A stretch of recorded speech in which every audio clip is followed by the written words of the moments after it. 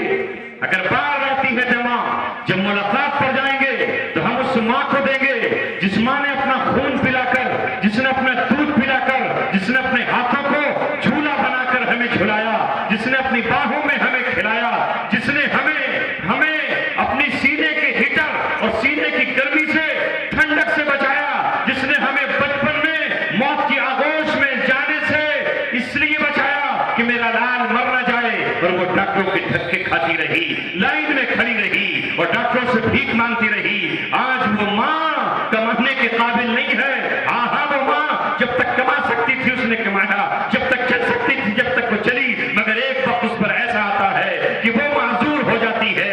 تمہاری بہو کی وہ ماں نہیں ہے, وہ تمہاری ماں ہے, وہ بہو کی ماں نہیں ہے. بہو کی ماں تمہاری ساس ہے, اسے اپنی ماں سے محبت ہے. تمہاری ماں تمہاری ہے, اپنی ماں کی خدمت تم کرو. اس نے کتنی مرتبہ تیرا سر دبایا ہے, کتنی مرتبہ تیرے پیروں کو دبایا ہے. تو رات میں اٹھا تو تجھے پانی دیا ہے, تو نے کبھی ضد کر لی کہ میں یہ کھانا نہیں کھاؤں گا, تو اسی وقت اس نے چولہا جلایا ہے اور دوسرا کھانا تجھے تیار کر کے دیا ہے. آج وہ ماں تجھ سے صرف یہ چاہتی ہے کہ میں بوڑھی ہو گئی ہوں, اے میرے بیٹے میری آنکھوں میں موتیابین کا پانی آ گیا ہے, میں تیری تصویر صحیح سے نہیں دیکھ پاتی, میں تیرا چہرہ, وہ جو میرا چہرہ وہ بچپن کا تھا, وہ دھندلا نظر آتا ہے. اے میرے بیٹے تو خرچ کرتا ہے اپنی بیوی کے ہار پر, اپنی بیوی کی حفاظت پر, اپنی سالی کی شادی میں اپنے سالوں پہ خرچ کرتا ہے. اے میرے بیٹے میرا ایک ہی آنکھ کا آپریشن کرا دے, اس میں لینس چلوا دے, تاکہ میں صبح اٹھوں تو تیرا چہرہ دیکھ کر میرے کلیجے کو ٹھنڈک پہنچ جائے. کتنی مائیں ہیں جن کو میں اپنے دیہاتوں میں دیکھتا ہوں, چشمے نہیں ہیں ان کے پاس, ٹوٹ جائیں تو بیٹے لا کر نہیں دیتے, بیٹے لا کر نہیں دیتے. پہلی فرصت میں اگر کسی کے ماں باپ اس منزل کو پہنچے تو ان کا حق یہ ہے کہ وہ ان کی آنکھوں کا انتظام کریں, تاکہ وہ اپنے بچوں کو, تمہاری اولاد کو, پوتوں کو دیکھ کر اپنے کلیجے کو ٹھنڈا کر سکیں. عمر کا تقاضا ہے, اللہ تعالیٰ نے ایک سسٹم بنایا ہے کہ کل تجھے ان کی ضرورت تھی, آج وہ تیرے محتاج ہے. اور بعض پر اللہ تعالیٰ یہ منظر دکھانے کے لیے باپ کو یا ماں کو معذور کر دیتا ہے. چل نہیں سکتے, کل تو چلنے کے قابل نہیں تھا, تو ماں تجھے کاندھے پر سوار کرتی تھی, باپ تجھے اپنی گود میں اٹھا کر لے جایا کرتا تھا.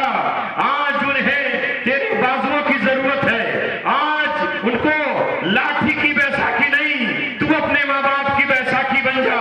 لہذا اگر تو خدمت کرے گا تو یقیناً تیری بیوی بھی یہ سمجھ کر کہ یہ میرے شوہر کی ماں ہے، وہ بھی خدمت کرنے کے لیے آگے بڑھے گی۔ جب تو ہی دھتکارے گا تو اسے کیا ضرورت پڑی ہے اس کی، تو وہ غیر ہے۔ اب اللہ کیا کہہ رہا ہے؟ اما یبلغن عندک الکبر احدہما او کلاہما، اے اولاد تیری جوانی میں تیرے ماں باپ دونوں یا کوئی ایک بوڑھا ہو جائے، یہ بھی ہو سکتا ہے کہ وہ جوانی ہی میں اللہ کو عزیز ہو جائیں اور تو یتیم ہو جائے، اور یہ بھی ہو سکتا ہے کہ ان کو اللہ عمر دراز عطا کرے اور وہ بوڑھے ہو جائیں تیری ہی عمر میں تو موجود ہو۔ اما یبلغن عندک الکبر احدہما او کلاہما، کیونکہ اب وہ بوڑھے ہو چلے ہیں، لہذا بڑھاپے میں ان کی بچپنا لوٹ آیا ہے۔ اللہ کہتا ہے وَمَن نُعَمِّرْهُ نُنَكِّسُهُ فِي الْخَلْقِ، جس کو ہم عمر دراز دیتے ہیں تو ہم اس کی تخلیق کو الٹ دیتے ہیں، یعنی اب ان کا دماغ بچوں جیسا ہو گیا ہے۔ ماں بچوں جیسی ضد کرنے لگی ہے، اسے وہ چیزیں اچھی لگتی ہیں جو بچے کو اچھی لگتی ہیں، نقصان دہ چیزیں بھی اسے اچھی لگنے لگتی ہیں۔ وہ بات پہ روٹھے گی، کل تو روٹتا تھا آج ماں روٹ جائے گی، کل تو بار بار پوچھتا تھا آج ماں بار بار پوچھے گی، کل تو بھول جاتا تھا آج ماں بھول جائے گی۔ لہذا اللہ نے اس کو الٹا کر دیا ہے، وہ بچی ہو گئی، بچپنا آ گیا ہے۔ کل تیرے دانت نہیں تھے آج اس کے دانت نہیں ہوں گے، وہ تجھے چمچ سے کھلاتی تھی آج تجھے چمچ سے کھلانے کی نوبت پیش آ سکتی ہے۔ لہذا اللہ تعالیٰ نے کہا جب یہ مرحلہ آئے گا تو سب سے پہلے انسان کی چونکہ زبان چلتی ہے، زبان سے انسان جواب دیتا ہے، وہ زبان کبھی خنجر سے زیادہ زخمی کر دیتی ہے۔ خنجر کا زخم تو بھر جاتا ہے، زبان کے زخم نہیں بھرتے۔ تو اللہ تعالیٰ نے پہلا آرڈر کیا فَلَا تَقُل لَّهُمَا اُف، اس موقع پر اپنے ماں باپ کو اف بھی مت کہے۔ علماء نے لکھا ہے کہ اگر اف سے زیادہ کوئی کلمہ ہوتا اللہ اسے بھی نازل کر دیتا۔ اف مت کہنا، فَلَا تَقُل لَّهُمَا اُف، چلو زبان پر تو کنٹرول کر لیا، برا لگ جائے گا، پڑوسی سن لے گا، بھابش سن لے گی، بھائی سن لے گا، بہنیں سن لے گی، اور مگر اف تو نہیں کہا، مگر پیشانی پر بل پڑ گیا۔ اللہ نے اگلا آرڈر دیا، یہ غصہ، یہ قہر اور اندر کے دلی جذبات چہرے پر بھی ظاہر نہ ہو، وَلَا تَنْهَرْهُمَا، پیشانی پہ بل نہ پڑے، ماں ہے باپ ہیں، وَلَا تَنْهَرْهُمَا۔ دوسرا تو اللہ نے صاف آرڈر کیا، اپنے محبوب پہ نہیں چھوڑا، مفتی شاداب پر مولوی شاداب پر نہیں چھوڑا کہ تم بتا دینا امت کو، فقہ مبانی رحمۃ اللہ علیہ پر نہیں چھوڑا کہ تم غور و خوض کر کے ان کو مسئلہ بتا دینا، امام شافعی اور ابن تیمیہ پر نہیں چھوڑا کہ تم قرآن اور حدیث میں غور کر کے بتانا۔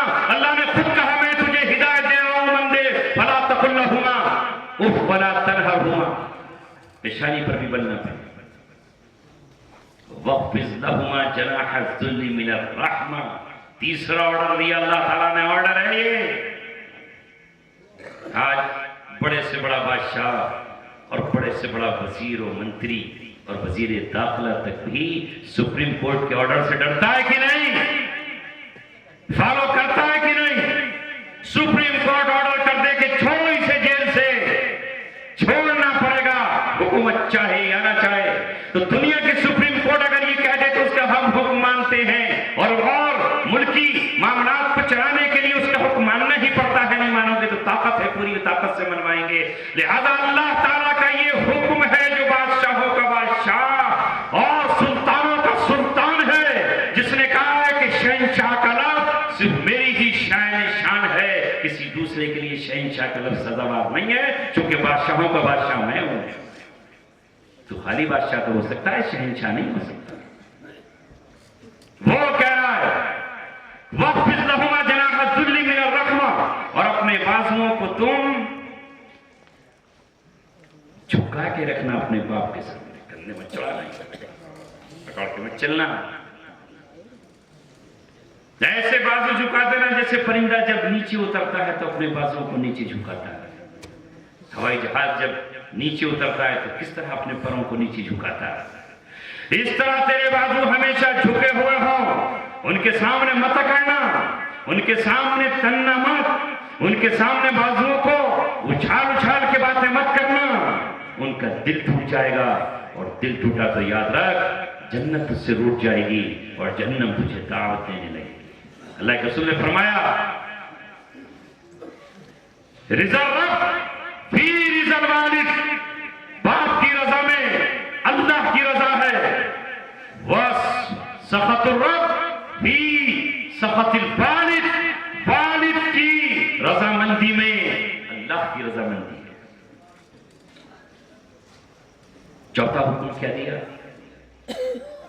وَقُلْ لَهُمَا قَوْلًا كَرِيمًا، اور ان سے جب بھی گفتگو کر تو نرم لہجے میں، پیار کے لہجے میں، محبوبانہ انداز میں، شفقت کا لہجہ ہو، تیری ادا تیری گفتگو سے پیار ٹپک رہا ہو، محبت ٹپک رہی ہو، عظمت ٹپک رہی ہو، جیسے تو جو اپنے چھوٹے معصوم بچے سے بولتا ہے تو کتنے پیار سے بولتا ہے۔ ہاں بیٹے مننے بولتا ہے کہ نہیں؟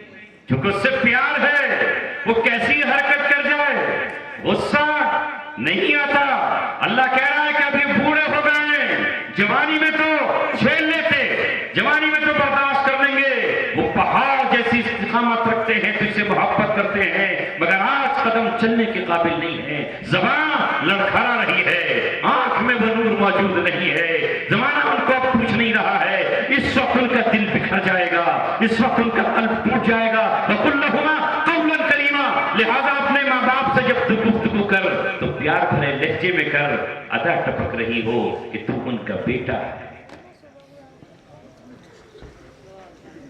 اور کبھی کبھی یہ لفظ ہی بہت اچھا لگتا ہے، اے ابا، اے میرے باپ۔ قرآن نے ہمیں سکھایا، یوسف علیہ السلام نے اپنے ابا کو جب خواب بتایا تو کیا کہا؟ یا ابتی، اے میرے ابا۔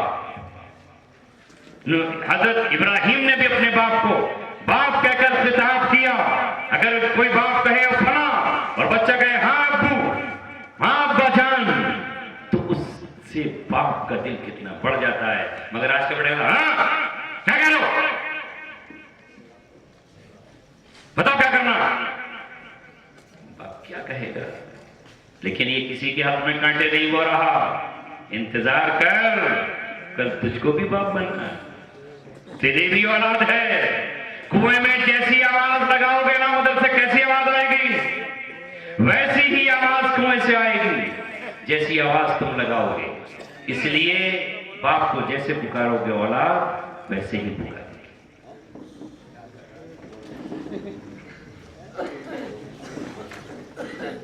ظالم منہ سے لگی ہوئی، کوئی بات نہیں، کوئی بات نہیں، برداشت کرنا ہی پڑے گا، چونکہ رمضان کا مہینہ صبر کا مہینہ ہے، صبر بھی کرنا پڑے گا، ہم سب کو صبر بھی سیکھنا پڑے گا۔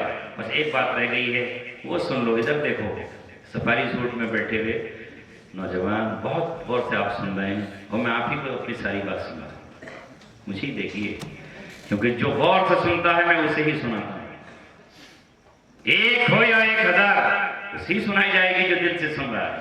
چھوڑ دیجیے ضرورت کی بات، انشاءاللہ یہ وقت قبولیت کا ہے، اللہ کہلوا رہا ہے، اور آپ کی برکت سے یہ وفات میں جیسا کہ کہا چینل کے ذریعے نہ جانے کہاں کہاں تک پہنچے گی، اور اللہ تعالیٰ کس کو توفیق دے گا کہ اپنے ماں باپ کی خدمت کرے۔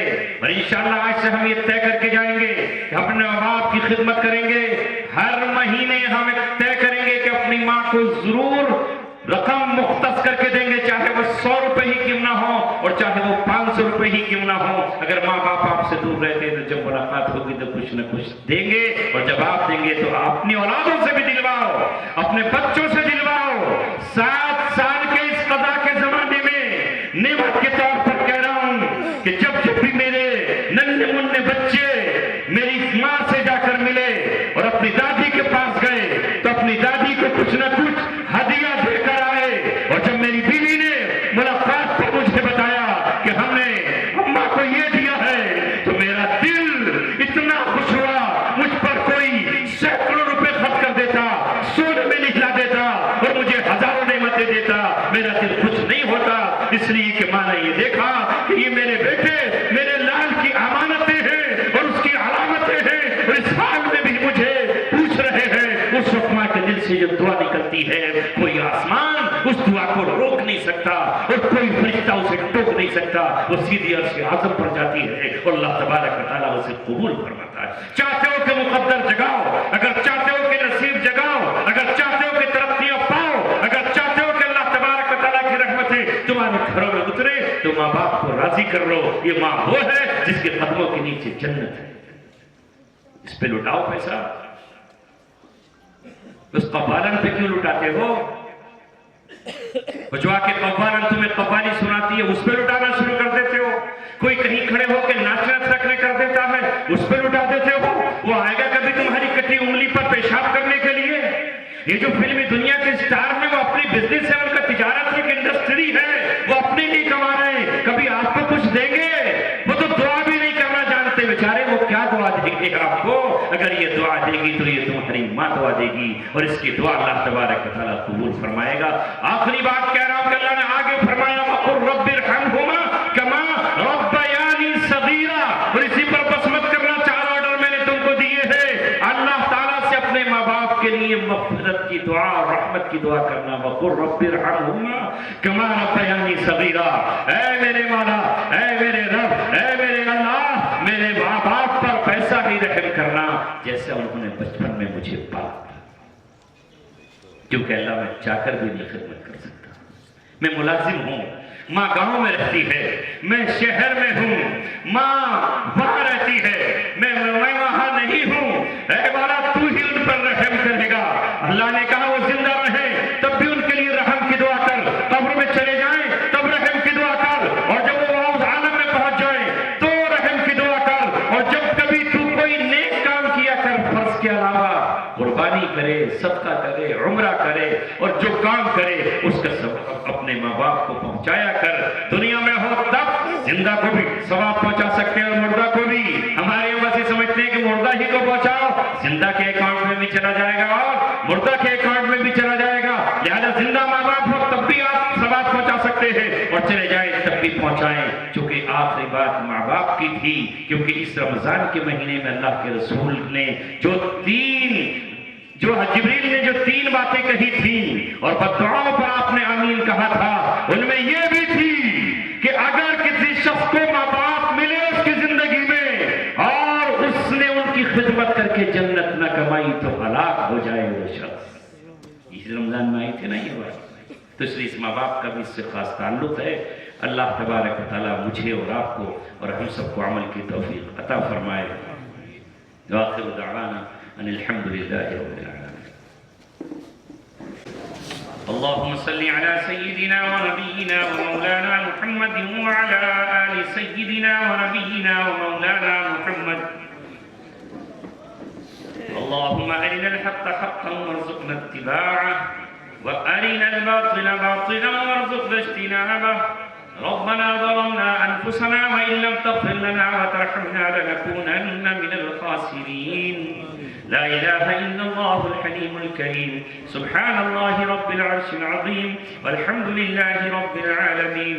أسألك موجبات رحمتك وعزائم مغفرتك والغنيمة من كل بر والسلامة من كل إثم. لا تدع لنا ذنبا إلا غفرته ولا هما إلا فرجته ولا دينا إلا قضيته ولا حاجة من حوائج الدنيا هي لك رضا إلا قضيتها يا أرحم الراحمين.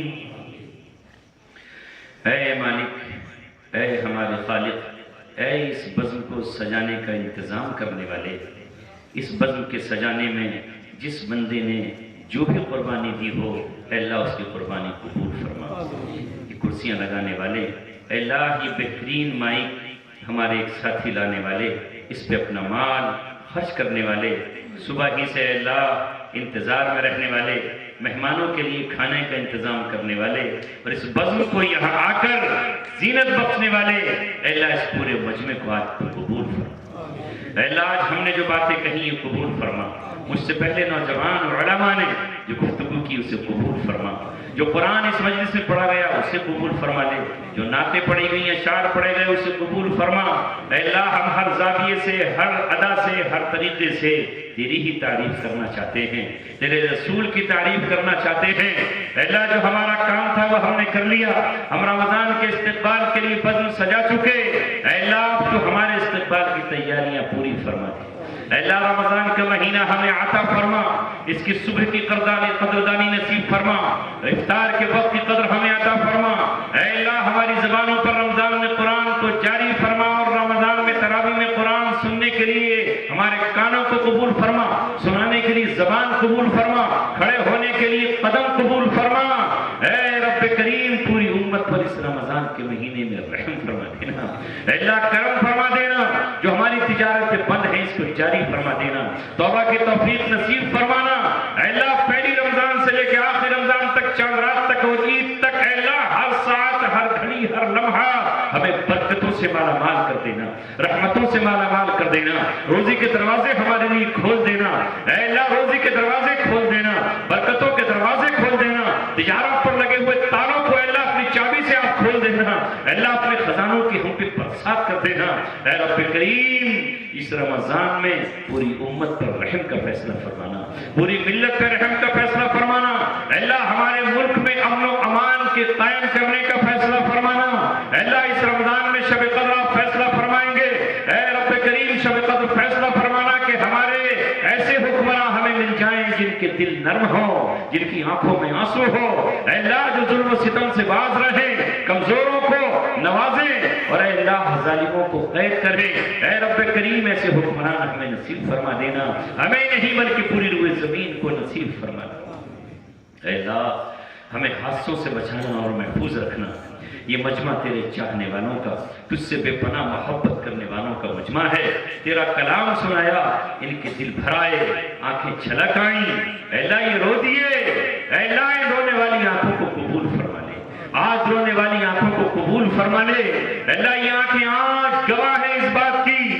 کہ انہوں نے اگر کل گناہ کیے تھے تو آج انہوں نے نیکی کی ہے یہ کان آج گواہ ہے اس بات کے کہ کل کانوں نے اگر گانے سنے تھے تو آج تیرا پیغام اور تیرے دین کی باتیں سنی ہیں یہ قدم گواہ ہو گئے اس بات کے کہ کل یہ اگر ناچ گانے کی محفلوں میں گئے تھے تو آج یہ تیرے علماء کی زیارت کو آئے ہیں ان سے مسافے کے لیے آئے ہیں اے مولا ان قدموں کو معاف فرما دے ان آنکھوں کو معاف فرما دے اس دل کو معاف فرما دے اے اللہ ہمارے دلوں کو پاک اور پاکیزہ بنا دے روح کو طاہر و مطہر اور پاکیزہ بنا دے اے رب کریم ہمارے ہاتھوں میں قرآن دے دے کہ ہم اس قرآن کو پڑھیں اس قرآن کو چھوئیں اس قرآن کے احکام پہ عمل کریں اس کا ہمیں حوصلہ دے ہمت دے طاقت دے اے اللہ ہمارے گھروں میں اے اللہ روشنیوں کے چراغ روشن فرما دے اے اللہ ہماری بیویوں کی دعائیں قبول فرما ماں کی دعائیں قبول فرما ہماری بچیاں جو مصلی پہ بیٹھ کے دعا کرتی ہیں وہ قبول فرما اے اللہ کچھ ایسی عورتیں بھی ہیں جن کے شوہر آپ نے لے لیے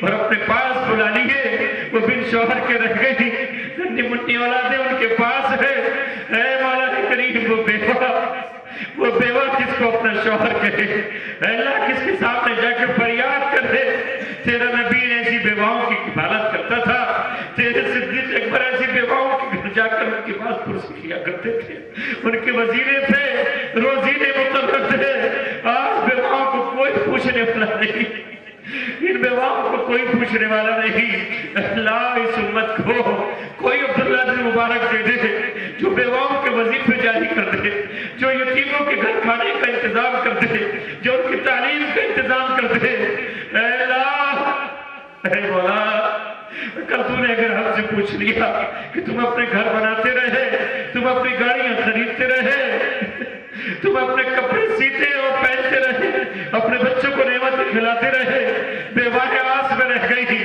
یتیم تکتے رہ گئے مولا کریم کون ہوگا ہمارا سب صالحہ اگر یہ بیواہ ساری کی ساری حضرت خدیجہ کے پاس پہنچ گئی اور رسول اللہ کے پاس پہنچ گئی اور یتیم رسول اللہ کے پاس کھڑے ہو کر فریاد کرنے لگے تو مولا کریم ہمیں کون حوض کوثر سے پانی پلائے گا اگر آپ نے دھکا دے دیا اور کہا میرے یتیموں کے تم پہ سر پہ ہاتھ نہیں رکھ سکتے تھے کیا تم ان کو کھلا نہیں سکتے تھے کیا تم ان کی تعلیم کا بندوبست نہیں کر سکتے تھے جاؤ آج میں تمہیں نہیں پوچھوں گا میں یتیموں کو پانی پلاؤں گا اے مولا اس وقت ہمارا کیا حال ہوگا اس دن سے پہلے ہمیں یتیم اور ناداروں کی خدمت کا جذبہ نصیب فرما جذبے کے ساتھ ساتھ ایسے افراد ایسے حضرات ایسے تاجر ہمیں عطا فرما کہ ہم یتیموں کے گھر رمضان میں کوئی ایسی کھانے کی کٹ پہنچا دے افطار کا انتظام کرے سحری کا انتظام کر دے عید کے دن ان کے بچوں خوشیوں کا انتظام کر دے، ان کے لیے زکوٰۃ کا انتظام کر دے۔ اے مولا ہم یہ تو نہ کر سکے، مگر کتنے بدنصیب ایسے لوگ ہیں جو ان بیواؤں کو بھی ستاتے ہیں، ان یتیموں کو ستاتے ہیں، یتیموں کا مال ہڑپ کرنے کے لیے ان کے بچوں کے خون کے پیاسے ہیں۔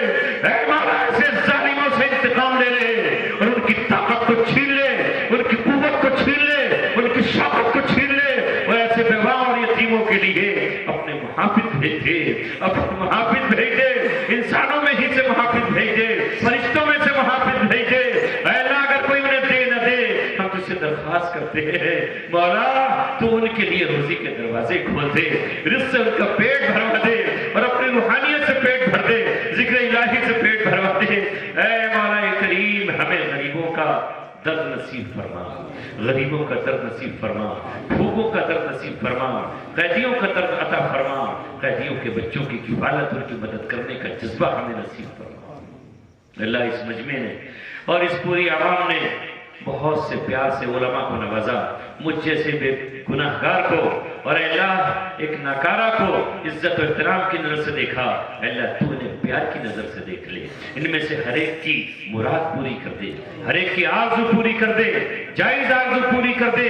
اللہ میرے امت کے نوجوانوں کے ہاتھ سے شراب کے جام چھین کر پھکوا دے، توڑوا دے، ان ہاتھوں کو توبہ کی توفیق دے دے، اس زبان کو توبہ کی توفیق دے دے، اللہ اس گلے کو توبہ کی توفیق دے دے، اللہ ہمارے نفس امارہ سے ہمیں نجات دے دے، ہمارے نفس میں مطمئنہ بنا دے۔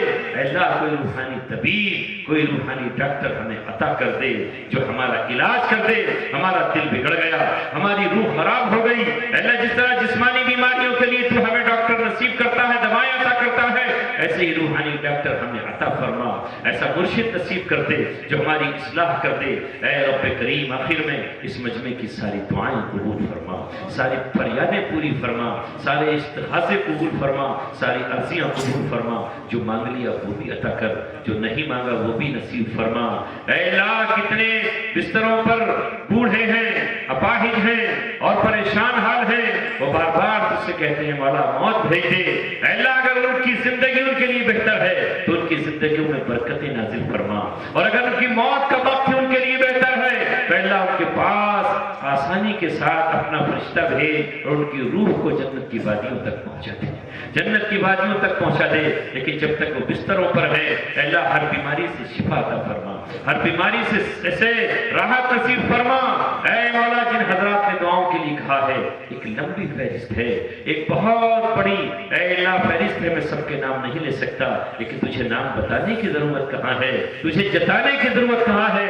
جس نوجوان نے، جس ماں نے، جس بیٹی نے، جس بہن نے، جس میری اولاد نے مجھ سے اللہ دعا کے لیے کہا ہو، ان سب کی دعاؤں کو قبول فرما لے۔ جس بچے نے امتحان میں کامیابی کے لیے دعا کے لیے کہا ہو اس کو کامیابی نصیب فرما۔ اے اللہ جنہوں نے اعلیٰ نمبرات سے پاس ہونے کی درخواست کی ہو اعلیٰ نمبروں سے انہیں پاس کر دے۔ اے اللہ امت کو بہترین طبیب نصیب فرما، ڈاکٹر بھی نصیب فرما، انجینئر عطا فرما، بہترین امت کے میں عالم نصیب فرما۔ ہماری دعاؤں کو اپنے فضل سے اور اس مجمع کی برکت سے قبول فرما، اس مجمع کی برکت سے قبول فرما۔ اے مولا میں آخر میں تجھے اس مجمع کے عمل کا واسطہ دیتا ہوں، ان کے عمل سے قبول فرما۔ اس مجمع میں بیٹھے ہوئے کسی ایسے شخص سے جس سے تجھ کو پیار ہو، وہ تیرا پیارا ہو، وہ تیرا محبوب ہو، تجھے اس سے لگاؤ ہو، اے اللہ اس شخص کی بدولت ہم سب کی دعاؤں کو قبول فرما۔ آج کی دعائیں بھی قبول فرما، ماضی کی دعائیں قبول فرما، اور آئندہ جو دعائیں مانگے اللہ وہ بھی قبول فرما لینا۔ سبحان ربک رب العزت عما یصفون وسلام علی المرسلین۔